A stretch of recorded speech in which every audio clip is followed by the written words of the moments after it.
These are Catholics who do want the Church, as we just mentioned, to move in a more conservative direction, back into a more conservative direction and away from what Pope Francis symbolized during his papacy. Welcome back to The Big Deal. The death of Pope Francis means the Catholic Church will soon begin the secretive process of selecting a new pope. 135 cardinals from all around the world are on their way to Rome. They'll arrive in the coming days and participate in what's called a conclave, a secret meeting where they will anonymously vote for a new pope. As this centuries-long ritual plays out, the world's 1.3 billion Catholics are wondering who will succeed Pope Francis and what direction will the new leader take the Catholic Church. Meanwhile, here in the United States, what will the next pontiff's relationship look like with President Donald Trump? With more on this week's Other Big Deal is Philip Crowther. He's an international affairs correspondent for the Associated Press, joining us from right outside the Vatican in Rome. Great to see you, Philip. That's a wonderful looking shot there. You've been in Rome for the last week, covering all of the latest developments. What is the mood like in Vatican City right now?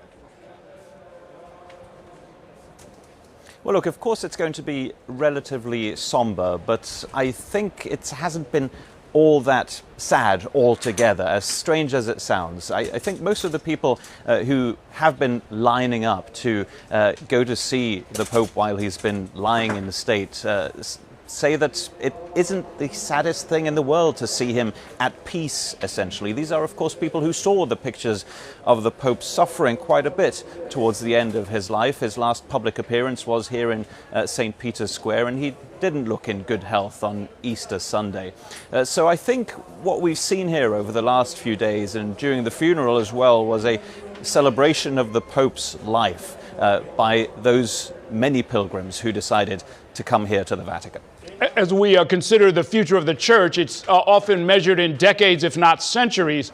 When we look to the countries with the largest Catholic populations, we've got Brazil and Mexico first and second, followed by the Philippines, then the U.S., and then Italy. Pope Francis made history as the first Latin American pope. Are we going to maybe see a trend toward picking another pope from this side of the world? Well, there could be another first here also. There could be a first pope from Asia, a first pope from Africa, among the list of favorites. And there is one, but there is no clear favorite necessarily among all of the cardinals who will all of them together vote for the next pope. And of course, amongst all of them will be the next pope. Well, among them are some candidates from Asia, from Africa, but also from North America, from the United States, from Canada as well, but also, of course, from Italy, those already who had been working very closely with Pope Francis. For example, the man who's considered, well, essentially his number two in the Vatican, the Secretary of State, is one of those top favorites. It could be that there'll be another world first that we will experience here in the Vatican. But essentially, I think what we'll see, or rather not see, because this is so secretive, is behind the scenes among these cardinals, there will be that continued power struggle, frankly, that has been happening in the Catholic Church between those who want to move the Church in a more progressive direction, as Pope Francis in fact did, and those who are more conservative Catholics who want the Church to go back in a direction that they perceived it as going before Pope Francis took over 12 years ago. Yeah, that political question lands us right here in America, where Catholics are one of the largest religious groups with more than 50 million adults who identify as Catholic, including the Vice President of the United States, J.D. Vance, and more than a third of President Trump's cabinet. Pope Francis really had a tense relationship with President Trump, notably over immigration. Is that likely to continue, do you think, no matter who the next pope is?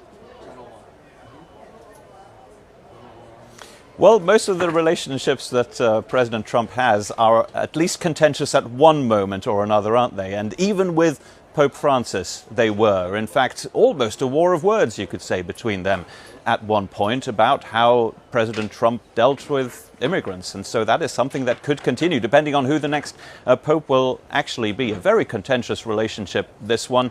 It can only improve, one could say, despite the fact that remember, President Trump, as a candidate, did call for Catholics in the United States to vote for him, and he indeed got more than 50% of the vote among Catholics in the United States. These are Catholics who do want the church, as we just mentioned, to move in a more conservative direction, back into a more conservative direction, and away from what Pope Francis symbolized during his papacy. Okay, thank you for that analysis. Great talking to you, Philip Crowther. Thank you for watching our YouTube channel. Let Spectrum News be your resource for balanced, in-depth political coverage, and click the subscribe button right here. You can also download our app or watch us on TV to learn more about the candidates, where they stand on the issues, and more. We'll see you then.